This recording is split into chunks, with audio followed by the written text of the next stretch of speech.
Serving as chancellor of the UT system was without a doubt one of the hardest jobs in the state of Texas. You have many different constituencies, you have 85,000 employees and 225,000 students, and then you have the legislature also. I would say to you that it is a very challenging job to serve as chancellor, and it takes a lot of commitment and dedication. The first chancellor that UT system had was in 1950.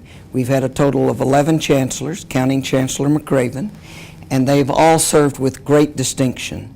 I have frequently been asked, what has made the UT system successful?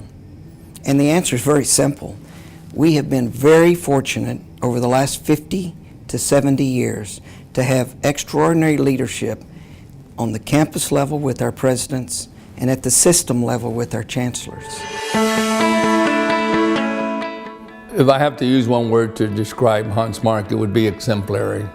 He was a man of vision. He was a man of great experience, and he pioneered the partnership, the collaboration that took place between the University of Texas and the local colleges in Brownsville and Pan American in Edinburgh. And Dr. Mark, when he came and he visited us down here, really determined, hey, you got great needs, you get great potential in developing several doctoral programs and professional programs, and it's going to take time.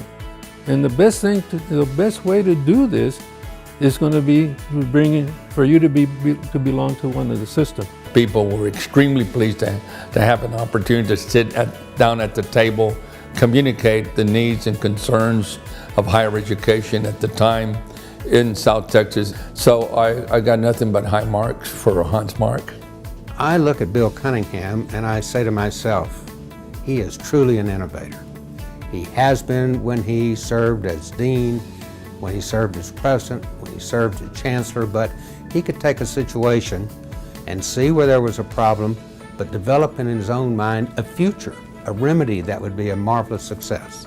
So during that time period of the 80s, the stock market virtually tripled, and we were way underexposed to equity, so that had caused us to drop way behind in performance, and so Bill Cunningham, and why we thought it would make great sense. Bill studied it carefully, asked a lot of tough questions, and I think he became a strong advocate and strong believer that this would give us the ability to have long-term institutional memory, which is most important. We wanted to have outside directors that would have 8 or 9 year terms. To describe Bill Cunningham is really a pleasure. He's a tall, proud Texan, and he enjoys working with people. And finally, he's an honest purveyor of the truth.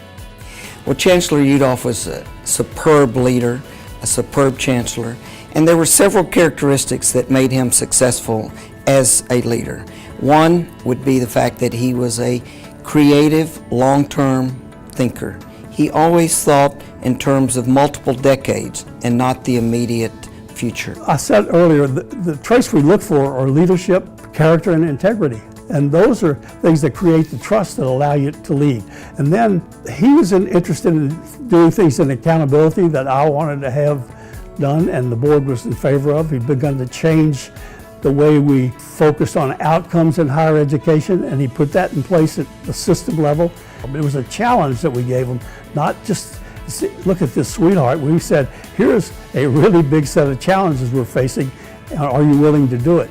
Well, Dr. Cigarroa has many outstanding qualities. He's an extremely intelligent individual, he's an extremely likable individual, and extraordinarily effective in accomplishing goals.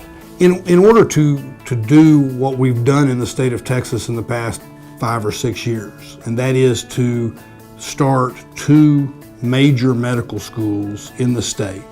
One here at the University of Texas at Austin and one at RGV. You had to have leadership that was credible. The idea that you had, first and foremost, a physician, someone that knew not just the medicine, not just how to do a really good transplant, but someone who knew the people aspect of it. That is what brought a great deal of credibility to the process. And I'm not sure if you hadn't had a physician in that position that added that key ingredient, that it would have gone as well if it would have happened at all. To create a new university which made it eligible for access to permanent university funds. Having put that together, rather than merging the two existing universities, UT Brownsville and UT Pan American, came up with a formula that really benefited everybody, and the South Texas and Texas as a whole, and in my opinion, the United States will benefit from that creation. And when I think about a Hans Mark, a Bill Cunningham, a Mark Udolph, a Francisco Cigarroa, what they have meant to the state of Texas, kids and students of the state of Texas, the people of the state of Texas, the economy of the state of Texas. I personally feel lucky that I've had the chance to watch that and see them in action. It's a job that we as Texans may not even know how hard it is. We may not even think about what it is that's being done on a day-to-day basis, but we all benefit from that sort of leadership of those four people.